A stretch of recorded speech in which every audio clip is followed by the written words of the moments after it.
طبق گفته خود یوتیوب امروز سومین سالگرد تاسیس این کاناله و از شما خیلی ممنونم که کل این مدت رو با من بودید یا حتی عقب‌تر. از اونجایی که خیلی از قبل منو میشناختن که به خاطر اینکه چنل اولم نیست، گفتم بیام یه مرور خاطراتی بکنیم که من از کجا شروع کردم، کی شروع کردم، با چه تجهیزاتی شروع کردم، الان وضعیتم چیه که دارید میبینید همه اینا رو، و یه مروری بکنیم که آقا داستان از چه قرار بوده. این کانالی که من 3 سال پیش زدم و الان حدود 6000 حدود که نه دقیقاً 6578 تا رفیق پیدا کردم که دمتون گرم. به شدت خیلی وحشتناک این عدد سابسکرایبر این چند ماه اخیر اومد بالا. من اصلا پرام ریخته بود اینجوری که حتی من واچ تایم اون درآمدزاییم تکمیل نشده ولی سابسکرایبرام خیلی فراتر رفته، 5 برابر 6 برابر نیاز درآمدزایی کانال رفته بالا و دمتون گرم واقعا. این از تشکر اول. من یک کانال داشتم به اسم ایپوریا. این کانال رو من به درآمد رسوندم و ولش کردم. چرا؟ چون احمق بودم و فکر میکردم اونجوری که باید ویو نمیخوره، ولی الان وقتی با توجه به شرایط اون موقع به ویو هم نگاه میکنم میبینم خیلی هم خوب بوده و خریت کردم و خیلی هم پراکنده کار میکردم. البته تو این کانال هم همینجوری شد. اولش یه مقدار پراکنده کار میکردم، پشمام کچل کرده بودم اینجا رو. اوه شیت من کچل بود سیویل. بود این حرکت چیکار دارم میکنم؟ بد نیستم اینجوری، اما خوب برم کچل کنم. یا همزمان ادیته نه خودم. ای وای خوشگله. آره به میاد کچلی با سیبیل نه؟ کله هم گرده قشنگ. آره مثل کچلای واقعی. کچلای واقعی، کچل واقعی هم دیگه. نه منظور اینه که بابا اونایی که دیدی برق میزنه کلشون مثلا آره همینجوری خیلی خوشگله. مثلا این دکتر ما کلش هم این در کچل برق خیلی با کلاس مثلا بهش میاد. برم کچل کنم. ولی با ریش نه با ریش هم دارم، کچل با ریش الکی دارم، من همه جوره دارم. نه کنه اونجوری با اینا هشش، این کچل با ریش. در به بعد اون تو تیخ کنی قشنگ باشه. چی واجبی باید میکشم کرد.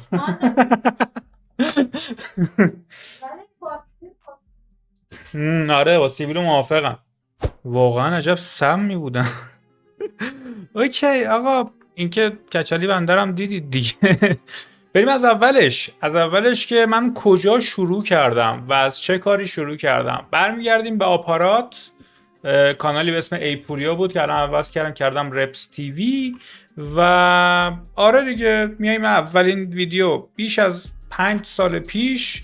اولین ویدیو من چطوری استریم بکنیم بود که خیلی پرطرفدار شد. اون موقع خیلی زیاد بازدید داشت و حتی اونقدر زیاد استقبال شد که خود آپارات اومد ریشیرش کرد و الان ویواش نگاه کنید 70,000 تا 6,000 تا، حالا ویای خیلی خوبی داشت 25,000 تا و اینجور داستانا. تجهیزاتم هم از این ویدیو شروع شد که بیام بهتون نشون بدم. این ویدیو که شما دارید میبینید امروز تولد کاناله ولی شما فردا میبینید. تا ادیت کنم آپلود کنم یکم طول میکشه ولی خیلی بریم سراغشون ببینیم چی بوده. یو گایز چطوری بچه؟ دیلی اولیه رو دیدی؟ یه نگاه میکنم یو گایز. این یو گایز هم از آریا کیوکسر برداشته بودم. خیلی خوش اومدید به قسمت تکمیلی چطوری استریمو شروع کنیم. قسمت تکمیلی من هر آموزشی که درست میکردم یه ویدیو تکمیلی هم پشتش میدادم که مثلا رفع اشکال باشه، سوالاتی چیزی بوده.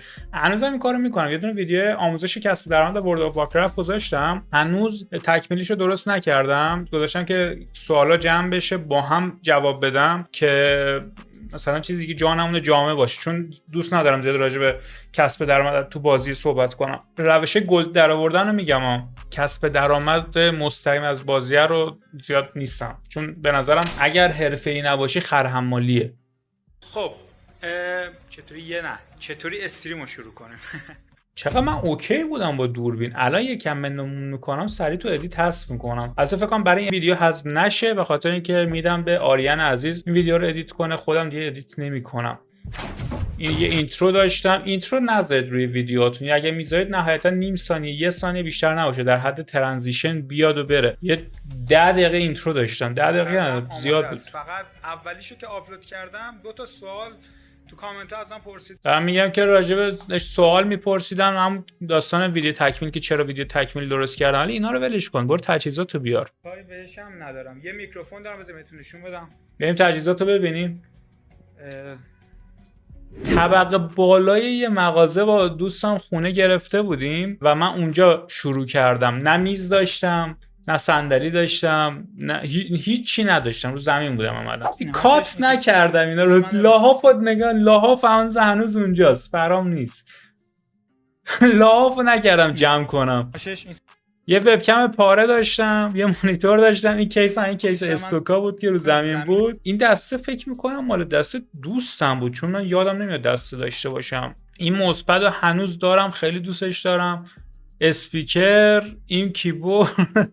وای پسر، الان از کل این چیزایی که اینجاست، جوجوم هم اینجاست، کل این چیزایی که اینجاست یه هاردم مونده و این مانیتورم که اینجاست که الان کارت گرافیکم به فنا رفته و نمیتونم تا روشنش کنم. پلی استیشن رو زدم بهش. او مای مشتبه. البته این خونه رو تازه گرفتیم، یه ذره به هم ریخته هستن، هیچی ندارم. یه وبکم 480 داغون داشت، چمدونا رو یه وبکم 480 داغون داشتم، با همون شروع کرده بودم. آره دیگه، فکر کنم اولین یا دومین استریمم بود که بعدش شروع کردم ویدیو گذاشتن. اصلا ویدیو به خاطر کارم اینجوری بود که 6 عصر یا 7 عصر میرفتم تا مثلا 1 و 2 شب تو رستوران کار میکردم. اون موقع گارسون و پیش خدمت و اینا بودم. بعد از ظهر بودم، بعد از ظهر میرفتم سر کار، بعدش دیگه مثلا صبح یا طرفای ظهر میشستم استریم کردم، بعد دوباره میرفتم سر کار. اینا دیگه همین اینجوری بود وضعیتم، خیلی به هم ریخته بودم و همون تایم هم شروع کردم به ویدیو درست کردن. فهمیدم که ویدیو درست کردن از استریم راحت تره برام، قابل انجام تره برام، به خاطر اینکه زمان کمتری ازم گرفت و هر زمانی که می‌خواستم میتونستم این کارو انجام بدم. استریمو شما باید توی تایم خاصی انجام بدی که ویوها بالا باشه. حتی اون موقع 5 6 سال پیش من استریم می‌کردم رو 60 70 تا ویو هم میرسید استریمم.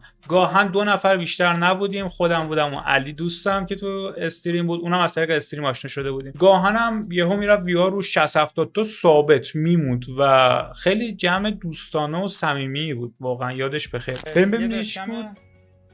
اینم جوجوم میکروفون یقه بود، فکر کنم هنوز دارمش، تو خونه مامانم باید باشه. من خونه جدا مستقلم، ولی خب الان خونه مادرم فکر میکنم، نمیدونم تو انبار اینجا افتاده. خیلی میکروفون خوبی بود لعنتی. حالا شاید الان چون خاطرش فقط مونده برام میگم خوب بود، نمیدونم، ولی میکروفون خوبی بود، خیلی بهم کمک کرد. یه بار یه مونوپاد داشتم، بهش میکروفون رو زده بودم، از اون پایین آورده بودمش جلو، نقشه برام مثلا پایه میکروفون رو بازی کنه، که الان بعد 6 سال یه دونه که دارم نگاه میکنم اون میکروفون 50000 تومانی شده یه پاد مایک که با ستاپش در میاد حدودا 15 تومن 16 تومن.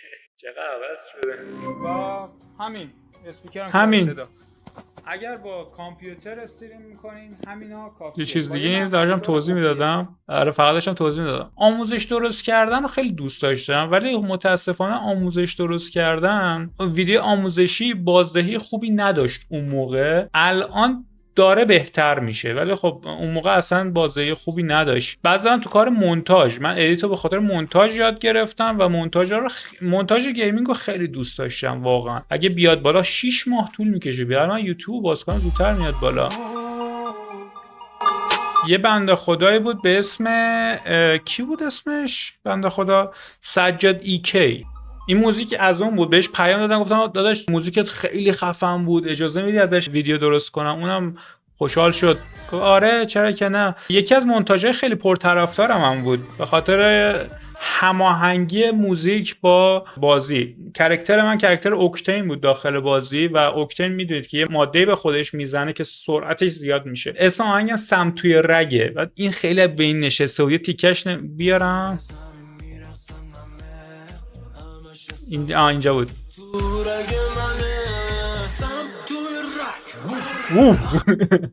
وای پس چه حالی میداد اون موقع. ایپکس تو اوج خودش بود. درسته تو ایران زیاد طرفدار نداشت و الان که تقریبا داره دد میشه، ولی اون موقع چه حالی میکردیم. یه دونه گروه هم بود به اسم دوجا دوجو که بچه‌ها چند نفر خارج کشور بودن، چند نفر داخل بودن. یه گروه خیلی بزرگ از کلی کانتنت کریئتور تشکیل داده بودیم، داشتیم کنار هم فعالیت میکردیم که بعدها یه مشکلی پیش اومد و گروه از هم پاشید. توی آپارات از اون بکشیم بیرون، از این سمم بکشیم بیرون. وای خدا اینا چیه درستی کردم. او مای مشتبه از این کانال کلا باید بیام این کانال رو نبینید، واقعا خیلی کرینج. الان نگاه میکنم یا خدا لعنتت کنه، این دیگه چی بود درست کرده بودی. آموزش دونت استارو گذاشته بودم اون موقع، خیلی خوب گرفته بود.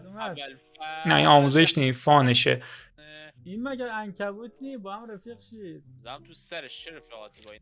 متاسفانه من اینو دیر فهمیدم. بچه‌ها یه چیزی که راجع به اینجور سبک ویدیو میخوام بهتون بگم، البته این بازی داشت خوب بود، 1000 تا بازی گرفت. سبک ویدیویی که شما با دوستاتون بازی میکنید و میخندید، دوستا اینجوریان که هر چیزی حتی اگه خنده‌دارم نباشه میخندن به خاطر اینکه رفیقشونه و میشناسنشون. بعضی کلیپ‌ها کلا پتانسیل اینو نداره که حتی با ادیت درست کنید بذارید بقیه بخندن، ولی بعضی کلیپ هم این پتانسیل رو داره. بخش عظیمی از ویدیوهای شورت من که با دوستام گرفتم دقیقا همین جوریه که مثلا متوجه نمیشن خیلی کسایی که اسکواد نبودن، ولی من اون موقع نمیفهمیدم اینو و فکر کردم برای همه بامزه است و اینا رو ویدیوهاشو درست می‌کردم و میذاشتم. واسه همین اینو گفتم در نظر داشته باشید که اگر چیزی برای شما خنده داره صرفا قرار نیست برای همه هم خنده دار باشه. یه چیز باحال که خوب ویو خورد، بذار ببینم این خوب ویو خورده بود. چی بود داستانش؟ مپ فانتزی رو جوین ندادی؟ خودش اومد، من نزدم.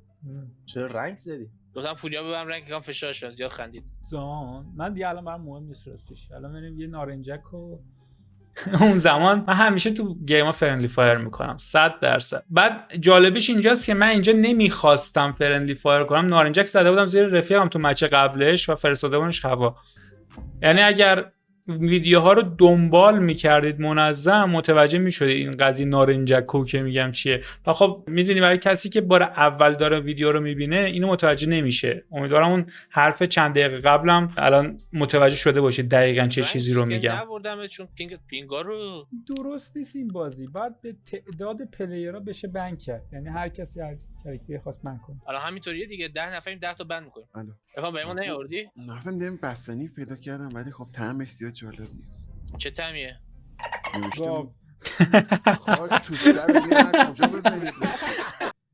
گفتم وای شت برو این چی حال به هم زنی بود. چقدر من کرینج بودم. البته من فکر کنم هنوزم هستم، نمیدونم. اگه هستم بهم بگید.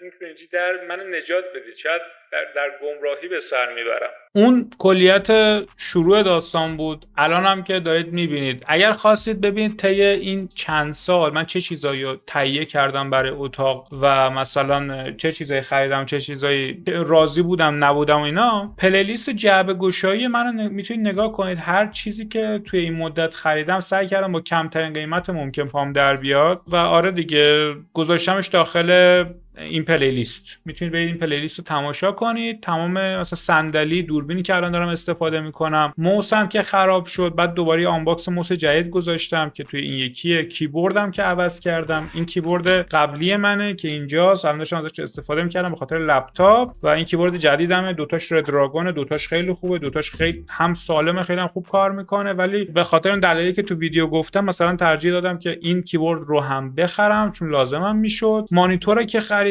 بعد که شکستمش، الان اون بالا مانیتورم شکسته ناشش.